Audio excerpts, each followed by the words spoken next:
5 years ago, after waiting many years, my aunt and uncle brought home a beautiful baby girl from Guatemala. After going through the long process of adoption, they finally got what they wanted. Today I'm going to tell you about that process. I know about adoption because my family went through adopting Samantha. My 3 main points are getting approved for adoption, getting matched with a child, and legalizing an adoption. The first step to adoption is deciding that it is the right thing for your family. Once you decide adoption is the way to go, then you have to go through the application process to get approved. As part of this application process, you have to have letters of recommendation from employers and people who know you the best, criminal record checks at local, state, and federal levels, proof of meeting the age requirements to adopt, and verification to meet income expenses. The next step is to complete an adoption home study. Your caseworker will meet with you in your home to help decide if you're ready to adopt.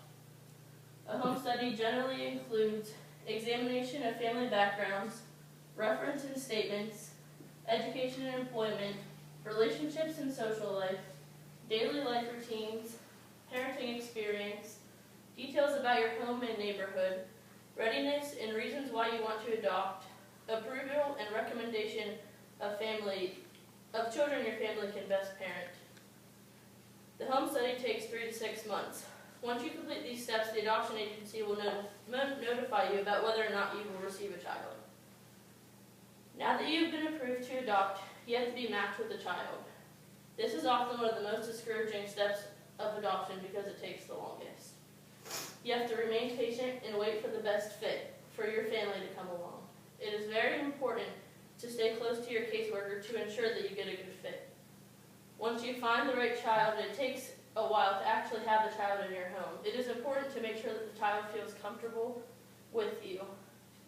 Oftentimes, adoptions in the U.S. don't take a little bit longer because you have to have pre-placement meetings so the child's comfortable, but in foreign adoptions, they just throw them in, so it's a little bit more uncomfortable. Once your child is placed with you, you have to go through a process of legalizing the adoption.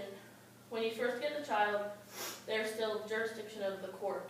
Your caseworker stops about once every 30 days to check on the situation and make sure everything's going smoothly.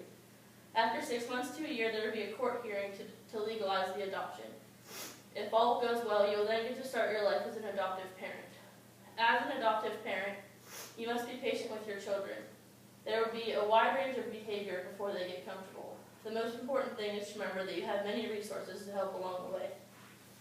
All kinds of people choose adoption every day. Even celebrities are part of the adoption process. Faith Hill, Snooki, and Steve Jobs were all adopted children. Angelina Jolie, Brad Pitt, and Magic Johnson are all adopted parents. Approximately 120,000 kids are adopted every year. About half of those kids are adopted by non-relatives. For the first time since 2003, relatives in the state of Washington are now allowed to adopt their relatives. This law was just changed last week. Today you've learned about getting approved for adoption, getting matched with a child, and legalizing an adoption. I hope you're informed about adoption. Thanks for coming.